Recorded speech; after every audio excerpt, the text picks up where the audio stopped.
My daughter's teacher called me livid and screaming, saying, "Your daughter got another A." She said it like Zara had committed a crime. "Isn't that good news?" I asked. No black student has ever scored this high in my 23 years of teaching AP Calculus. She must be getting help. My daughter studies 6 hours every night. Someone's feeding her answers. I've been watching her during tests. She finishes too quickly. Because she knows the material. That's impossible. These concepts are extremely advanced. I had her solve problems on the board today. She got them right, but she must have memorized the solutions beforehand. Or she understands calculus. Mrs. Johnson, I know you want to believe your daughter is gifted. But let's be realistic here. I've separated her from other students, checked her calculator, watched her like a hawk.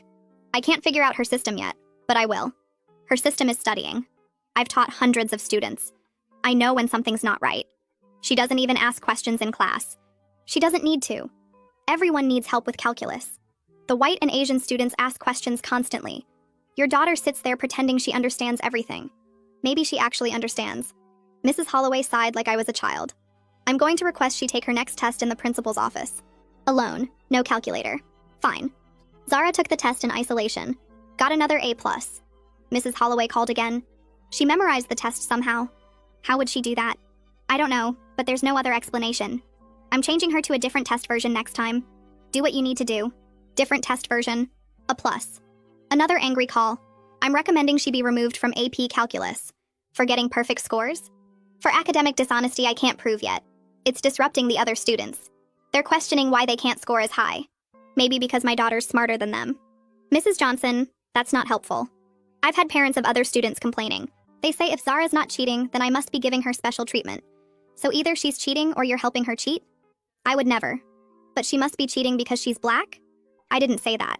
You said no black student has scored this high in 23 years. That's just a fact. What happened to the black students who tried? They struggled like everyone else. Calculus is hard. Did you accuse them of cheating when they did well? They didn't do this well. But if they had? Silence. Then I need to protect the integrity of my classroom. I started attending school board meetings. Turns out Mrs. Holloway had complained about 3 other black students in previous years. Destiny Williams, accused of plagiarism in pre-calc, moved to regular math. Jordan Davis, accused of copying homework, dropped the class. Malik Turner, tested in isolation so many times he developed anxiety, switched schools. I met with their parents. We compared notes, same phrases. Doesn't ask questions, finishes too quickly, no black student has ever, must be getting help. The principal, Mr. Yates, wouldn't listen. Mrs. Holloway is our most experienced math teacher. If she has concerns, they're valid. Her only concern is that my daughter's black and good at math. That's a serious accusation. So is accusing my daughter of cheating with no evidence. She's just being thorough. Spring semester, the International Math Olympiad Qualifier exam. Top scorers from each state compete nationally. Proctored by external evaluators, filmed, no accusations possible. Zara registered. Mrs. Holloway found out, called me immediately. She can't take that exam. Why not? She's not ready. It'll hurt her confidence when she fails. Let her try. I forbid it as her teacher. You can't forbid standardized tests. If she fails, it reflects badly on my teaching. I thought she was cheating. How would her failure reflect on you? I just don't think she should take it. Zara took it anyway. Scored in the top 5 for our state. Only student from our school to qualify for nationals. The newspaper wanted to do a story. They interviewed Mrs. Holloway about her star student. I always knew Zara was special, she told the reporter. I pushed her hard because I saw her potential. Some teachers might have doubted her, but I never did. The article quoted her extensively. How she nurtured Zara's talent. How she gave her extra challenges. How proud she was. Other parents started requesting their kids be transferred to Mrs. Holloway's class since she was so good at developing mathematical genius.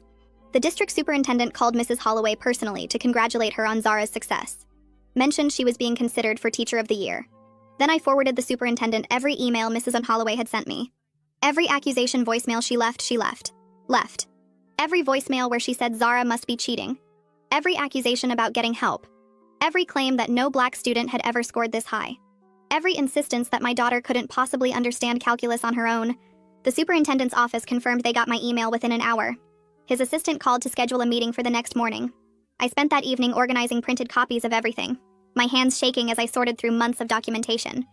Each email felt heavier than the last, proof of what Zara had endured while I'd been trying to work within the system.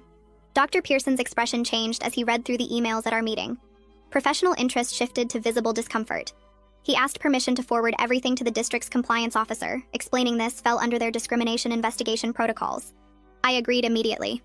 The compliance officer called that afternoon. Her name was Diane Hewitt. She scheduled a formal interview and explained the investigation would take several weeks. She asked me not to discuss details publicly, while they gathered information from multiple sources. I understood the need for discretion, even though part of me wanted to shout this from every rooftop. Zara came home from the school reporting that Mrs. Holloway seemed distracted during class. Nervous. Barely making eye contact with students. I didn't tell Zara about the investigation yet. I wanted to protect her from disappointment if nothing came of it. Diane interviewed me for 2 hours. She recorded everything and took detailed notes about each incident. She asked specifically about the other Black students Mrs. Holloway had mentioned. I provided contact information for the Williams, Davis, and Turner families. Over the next week, Diane contacted each family. Marlena called me excitedly to report that someone was finally taking their experiences seriously. She said Reed broke down crying during his interview because he'd felt so powerless watching Jordan suffer. 3 white parents came forward too, mentioning their children felt uncomfortable with how Mrs. Holloway spoke about Black students. Mrs. Holloway got placed on paid leave pending the investigation outcome. A substitute took over her AP Calculus class. Zara reported that the substitute was encouraging and supportive, treating all students with respect. The contrast highlighted how abnormal Mrs. Holloway's behavior had been. The newspaper reporter who wrote the original article contacted the district asking for comment. The district released a brief statement about reviewing concerns regarding a teacher, without naming Mrs. Holloway specifically. I received an anonymous email from someone claiming to be her former colleague, describing similar patterns with Black students over the years that previous administrators had dismissed. The person was afraid to come forward publicly, but wanted me to know this had been happening for a long time. Diane scheduled a follow-up interview to discuss the anonymous email. She asked if I knew of any other witnesses. I mentioned the white parents who recently came forward and suggested she speak with current and former students directly. The investigation expanded to include dozens of interviews. A pattern emerged of Mrs. Holloway treating Black students with suspicion, while praising white and Asian students for the same achievements. Several students described her making comments about who naturally excels at mathematics. 3 weeks in, Diane interviewed Mrs. Holloway. According to the compliance report summary I received later, Mrs. Holloway defended her actions as maintaining academic standards and insisted she treated all students equally. The Math Olympiad national competition happened while the investigation continued. Zara traveled with the state team to compete. She performed well, though didn't place in the top 10 nationally. Being around other mathematically gifted students who respected her abilities helped heal some of the damage from Mrs. Holloway's treatment. The school board held a closed session to review preliminary findings while Zara was at nationals. Marlena, Reed, and I attended the public comment period beforehand. Each of us spoke for 3 minutes about our children's experiences. The board didn't make immediate decisions, but scheduled a follow-up session for 2 weeks later. The board president acknowledged the investigation revealed concerning patterns that required careful consideration and appropriate response. Mrs. Holloway's lawyer sent a letter threatening legal action if she got terminated. The letter argued her teaching methods were protected by academic freedom, and the investigation was biased. The district's legal team reviewed the evidence and determined the discrimination case was strong enough to withstand challenge. Zara struggled with anxiety as the school year wound down. She had nightmares about being accused of cheating. She felt like she had to prove herself constantly. I found her a therapist who specialized in helping students of color process experiences with racism in educational settings. The therapy helped Zara articulate feelings she'd been suppressing all year. She admitted she'd started doubting her own abilities because Mrs. Holloway's accusations were so persistent. Hearing her say this broke my heart and strengthened my resolve to see this through. 4 weeks after the investigation began, Diane completed her report and submitted it to the superintendent with recommendations. She found substantial evidence of discriminatory treatment based on race. She recommended formal disciplinary action, including mandatory training and probationary status. Dr. Pearson scheduled another meeting with me to discuss findings before making them public. He acknowledged the district failed these students by not investigating the pattern earlier. He apologized directly for the harm caused to Zara and the other families. He explained Mrs. Holloway would face formal reprimand, mandatory bias training, loss of her AP Calculus assignment, and 2 years probationary status with regular classroom observations. She wouldn't be fired due to tenure protections and union contract requirements, but her career advancement was effectively ended. I felt conflicted about the outcome. Part of me wanted Mrs. Holloway fired completely. Dr. Pearson assured me the probationary status meant any future complaints would result in immediate termination proceedings. The Teacher of the Year nomination got withdrawn. The district issued a formal letter to Mrs. Holloway's personnel file documenting the discriminatory pattern. This became part of her permanent employment record and would follow her if she ever tried to transfer to another district. The school board voted to implement new policies requiring documentation of academic integrity concerns, mandatory bias training for all teachers, and a formal process for students and families to report discriminatory treatment without fear of retaliation. The district established a review committee to examine historical discipline and academic tracking data for racial disparities. This committee would report findings annually and recommend policy changes to address any patterns discovered. Marlena, Reed, and I met with the superintendent to discuss how the new policies would be enforced. He committed to quarterly public reports on implementation progress. The newspaper ran a follow-up story about the investigation outcome and policy changes. This time they interviewed us about our advocacy. We spoke carefully about holding institutions accountable while protecting our children's privacy. Several teachers reached out privately to thank us for speaking up. They said they'd witnessed Mrs. Holloway's behavior but didn't know how to address it. Their validation felt important even though I wished they'd spoken up sooner. Zara finished the school year with straight A grades, including her A+ in AP Calculus under the substitute teacher. She took the AP exam and scored a 5, the highest possible score, providing yet another external validation of her abilities. Mrs. Holloway submitted a brief written apology as part of her disciplinary agreement. The apology was short and didn't really acknowledge the specific harm she caused. It felt empty, like words written to satisfy a requirement rather than genuine remorse. I read it once and put it in a drawer. I didn't share it with Zara because it would feel more hurtful than healing to see such a hollow gesture after everything she endured. Summer arrived and Zara enrolled in a mathematics program at a nearby university for gifted high school students. The program ran for 6 weeks with classes 5 days each week. I drove her to campus that first morning and watched her walk into the building with her backpack. She turned back once to wave at me, smiling wider than I'd seen in months. When I picked her up that afternoon, she talked nonstop about the problems they'd worked on, and the other students in her class. She made friends with students who shared her passion for math, kids who understood what it felt like to see patterns in numbers and get excited about proofs. The environment celebrated her abilities rather than questioned them. She came home energized instead of drained. August brought the launch of the district's bias training program. All teachers had to complete it before the new school year started. The curriculum specifically addressed assumptions about student abilities based on race and the harm caused by unexamined biases.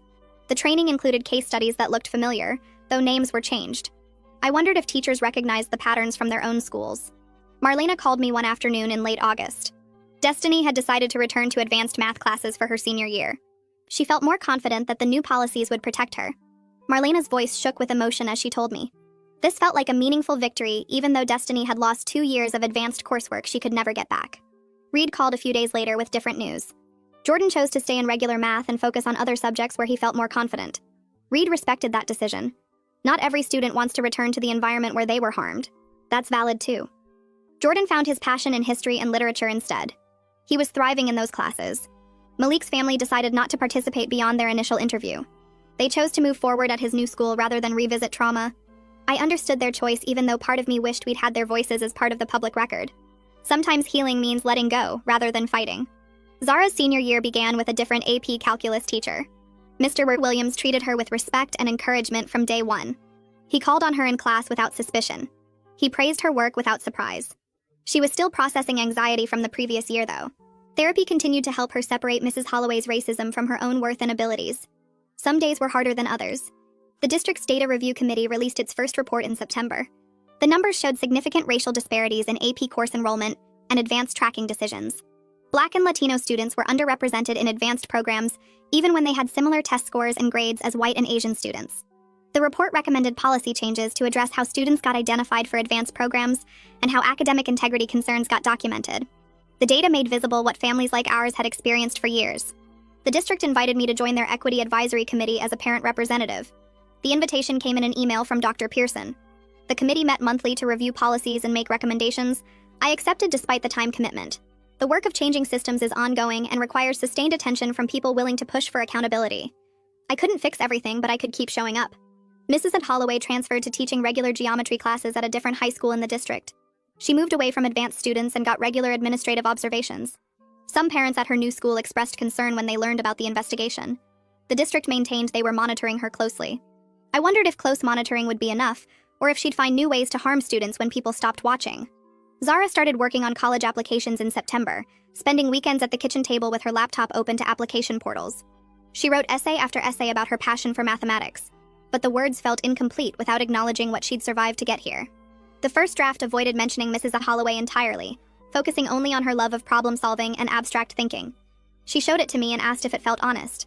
I told her the truth matters, even when it's hard to write about. She started over, this time addressing how she'd learned to advocate for herself when authority figures questioned her abilities based on race rather than evidence. The essay described studying 6 hours every night not just to learn calculus, but to prove she deserved to be in that classroom.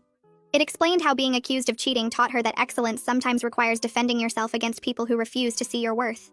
Several months later, after acceptances started arriving, Admissions officers from 3 different universities mentioned her essay specifically during scholarship interviews. They said her resilience and self-advocacy impressed them as much as her perfect grades and test scores. One told her that many students face discrimination, but few develop the courage to name it clearly and keep pushing forward anyway.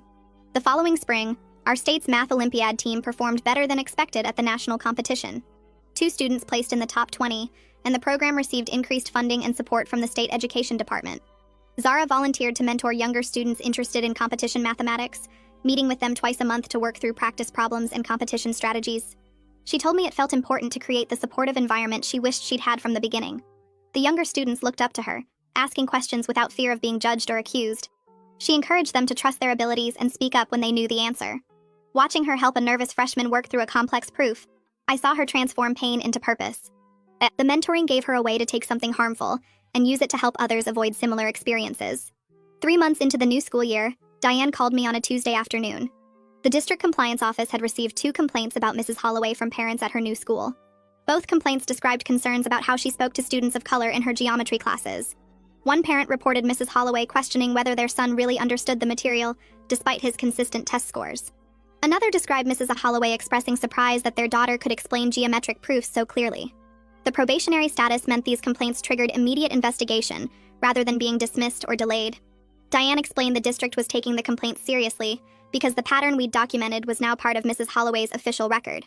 The previous investigation made it harder for administrators to ignore ongoing concerns or attribute them to misunderstandings. She assured me the new families would receive support, and that Mrs. Holloway's classroom practices were being observed more carefully now. Diane's call reminded me that our advocacy had created accountability mechanisms that protected other families. The pattern we documented followed Mrs. Holloway to her new position, making her behavior visible to administrators who might otherwise have dismissed individual complaints. The system wasn't perfect, but it was better than before when families faced discrimination alone without institutional memory or support. I thanked Diane for keeping me informed and asked her to let the new families know they weren't alone in this experience. She promised to connect them with resources and ensure the investigation proceeded thoroughly. The thick envelope from Zara's top choice university arrived on a Friday afternoon in December. She opened it at the kitchen table with shaking hands, pulling out the acceptance letter and scholarship offer. The letter specifically mentioned her demonstrated excellence in mathematics and her Math Olympiad performance. The scholarship covered full tuition plus a stipend for books and research opportunities. Zara read the letter twice, then looked up at me with tears running down her face. These were happy tears, relief tears, validation tears. She'd worked so hard for this moment, studying through doubt and accusation and isolation. The acceptance proved what I'd always known, but what Mrs. Holloway tried to deny. Zara belonged in advanced mathematics. She deserved to be there. Her abilities were real and recognized by people who actually understood mathematical excellence. I took the acceptance letter to a frame shop the next day and chose a simple black frame with a white mat. The framed letter went on the living room wall where we'd see it every day. It served as a physical reminder that Zara's abilities were never in question, despite Mrs. Holloway's attempts to undermine her confidence and reputation. The external validation from a prestigious university felt like the final word on who was right about Zara's capabilities. Every time I walked past that frame, I felt grateful we'd fought back instead of accepting Mrs. Holloway's judgment. The letter represented more than college acceptance. It represented Zara's resilience and our family's refusal to let racism define our daughter's future. The school board recognized Zara at their January public meeting for her Math Olympiad achievement and college acceptance. They presented her with a certificate and took photos for the district website. After the public meeting ended, 3 board members approached me privately to apologize for not addressing the concerns about Mrs. Holloway sooner. They acknowledged the district should have investigated the pattern years ago when the first complaints emerged. Their apologies felt genuine even though they couldn't undo the harm Zara and the other students experienced. One board member admitted she'd heard rumors about Mrs. Holloway's treatment of black students, but hadn't pushed for investigation because Mrs. Holloway had seniority and strong support from some parents. She said our advocacy changed how the board thinks about responding to discrimination complaints. Destiny received college acceptances to strong programs in February, including admission to the State University's Honors College. Marlena called me crying happy tears when the acceptances arrived. Destiny had rebuilt her confidence in advanced coursework during her senior year, proving to herself that she belonged in challenging classes. Marlena and I celebrated together over coffee, grateful that our daughters were moving forward despite the obstacles placed in their paths. We talked about how different things might have been if we'd fought back years earlier, but we also acknowledged that we did what we could when we understood the full pattern. Our daughters were succeeding now, and that mattered more than dwelling on what we couldn't change about the past. The district's new academic integrity documentation policy released its first annual report in March. The data showed concerns were being raised more equally across racial groups, now that teachers had to provide specific evidence rather than relying on feelings about who seemed capable. Before the policy, Black and Latino students received academic dishonesty referrals at 3 times the rate of white and Asian students, despite similar grade distributions. After implementation, the referral rates became nearly equal across groups. The data proved the policy was working to reduce discriminatory referrals. Teachers couldn't simply accuse students without documentation anymore. The numbers made visible what families like ours had experienced for years, but couldn't prove without systematic data collection. Mrs. Holloway submitted her resignation effective at the end of the school year.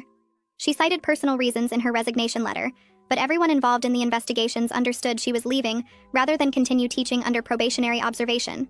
The district accepted her resignation without protest.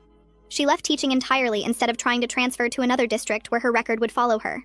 Some people might say we drove a dedicated teacher out of the profession, but I knew we held an educator accountable for harming students over decades. The resignation felt like incomplete justice, but more accountability than most discriminatory teachers ever face. The high school posted job openings for 2 new math teachers in early summer, and the hiring committee included parent representatives for the first time in the district's history. I served on that committee alongside 3 other parents, and we asked every candidate specific questions about supporting students of color in advanced classes.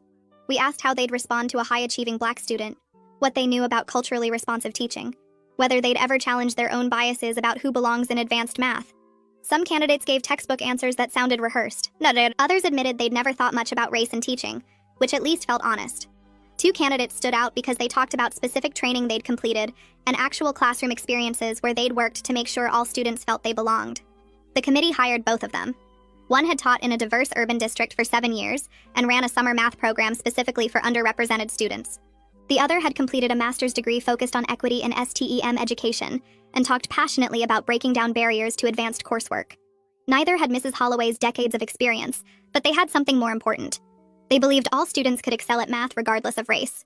Registration for Zara's senior year AP Calculus class showed something I'd never seen before. 12 Black students enrolled. The previous year, Zara had been one of 3. The year before that, the class had 2 Black students total. Families who'd kept their kids in regular math because they didn't trust how advanced classes worked were willing to try again now. Parents told me they felt safer sending their children into AP Calculus, knowing Mrs. Holloway was gone and the new teachers had equity training. Seeing those enrollment numbers felt like watching something shift. Not fixed, but moving in a better direction. Zara met some of the other Black students during summer orientation, and she came home talking about how different it felt to not be one of only a few in the room. She said it made her realize how isolated she'd felt the previous year, even though she'd never let herself think about it much at the time.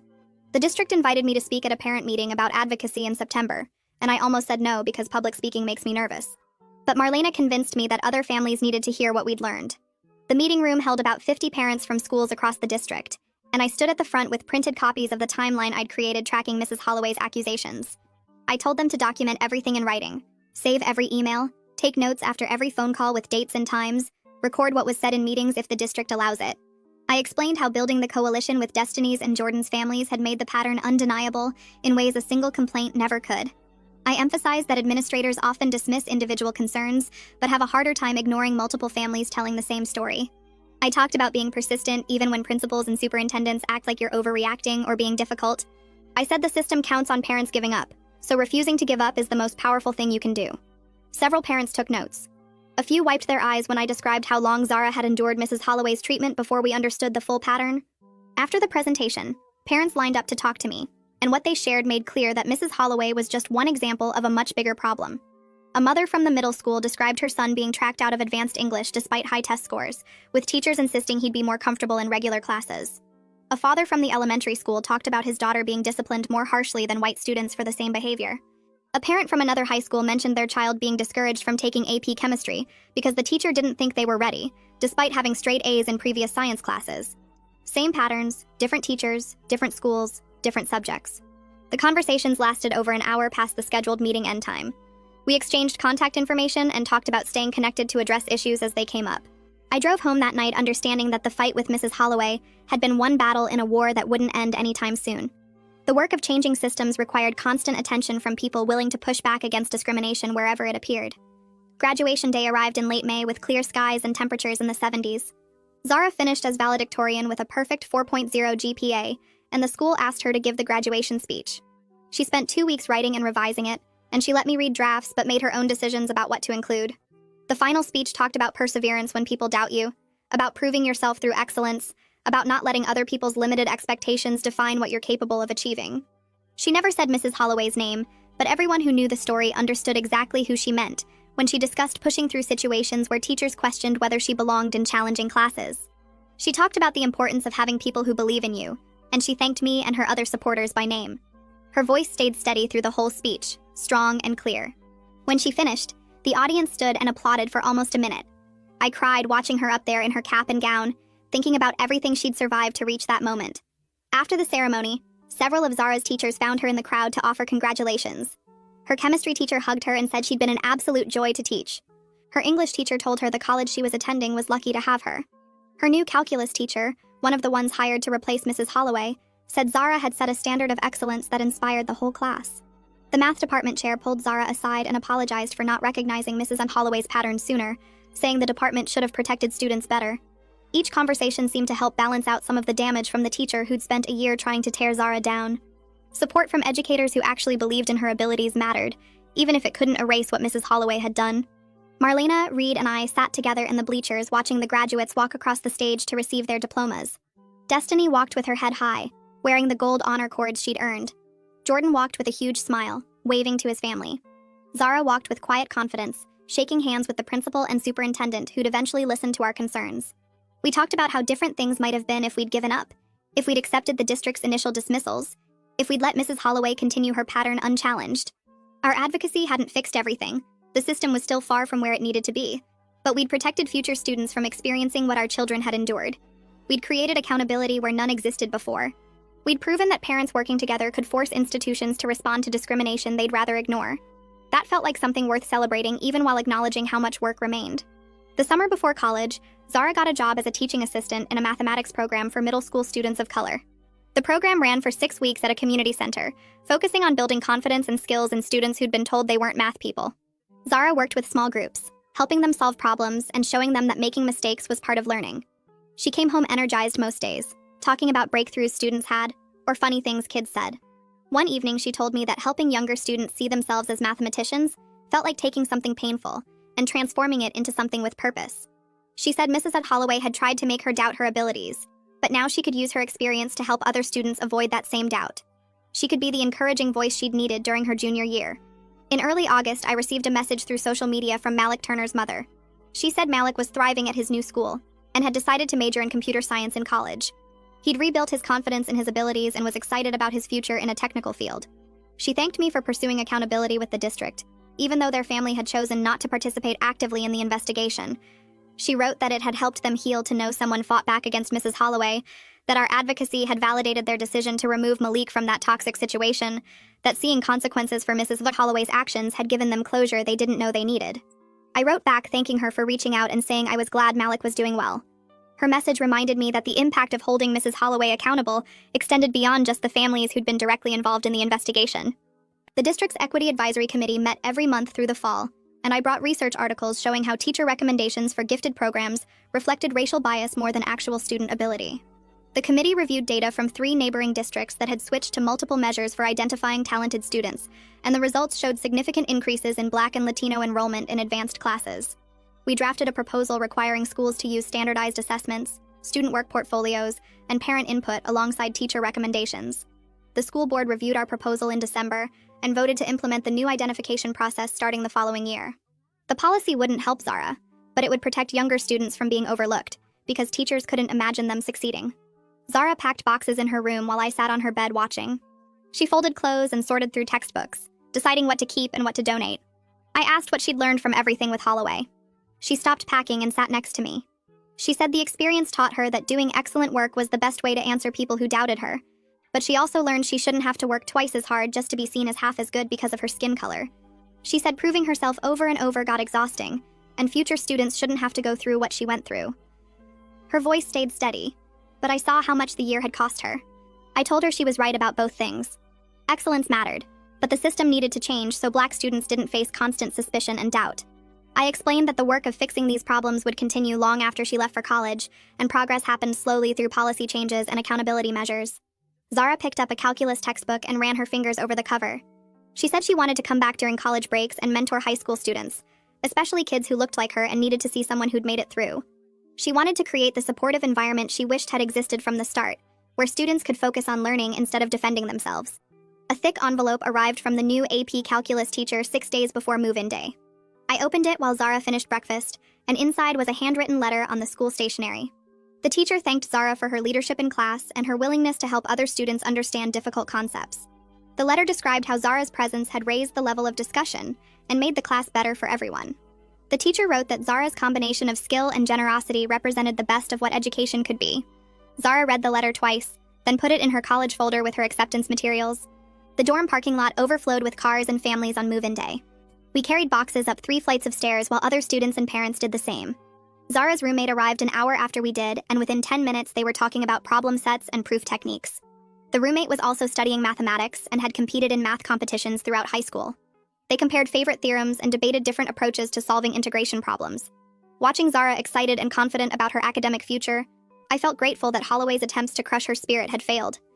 Zara belonged here, surrounded by people who celebrated her abilities instead of questioning them. My phone buzzed 3 days into the semester with a text from Zara. She'd just finished her first college calculus class and wanted to tell me about the professor. She wrote that he was brilliant and encouraging, treating every student like a capable mathematician regardless of their background. She described how he asked challenging questions and seemed genuinely excited when students engaged with the material. Her final text said, "Learning was supposed to feel like this," and I knew that despite the painful detour with Holloway, Zara had arrived exactly where she belonged, ready to excel without anyone questioning whether she deserved to be there.